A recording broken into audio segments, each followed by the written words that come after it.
Donald Trump is calling for an honest and honorable investigation into the shooting death of Alex Pretti by ICE agents, amid growing calls for a new approach to the federal immigration crackdown in Minnesota.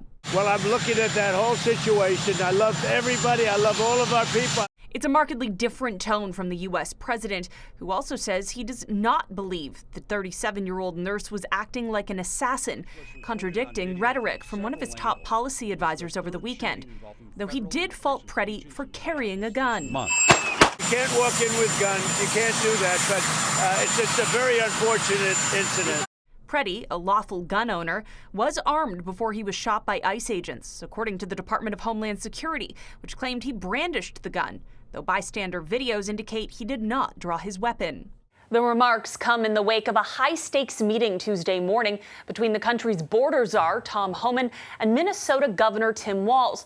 The governor's office says the two agreed on the need for an ongoing dialogue, Trump describing the talks as going very well.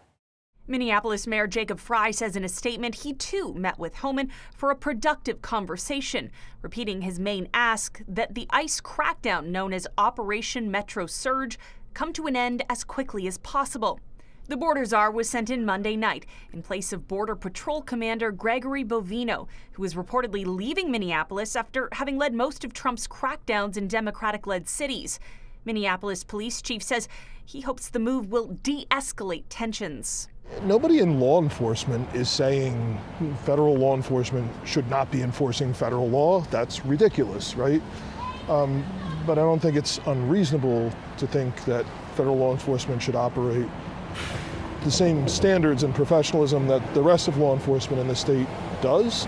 Trump maintains that Homeland Security Secretary Kristi Noem, responsible for interior enforcement operations, is not stepping down, as First Lady Melania Trump calls on Americans to unify in a rare television interview.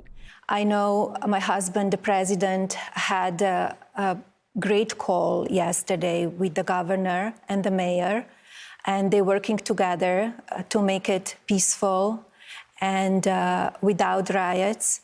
Meantime, a federal judge in Minnesota has ordered acting ICE Director Todd Lyons to appear in court on Friday for allegedly violating a court order that required ICE to provide a detained man with a bond hearing within 7 days or release him. Michelle Mackey, City News.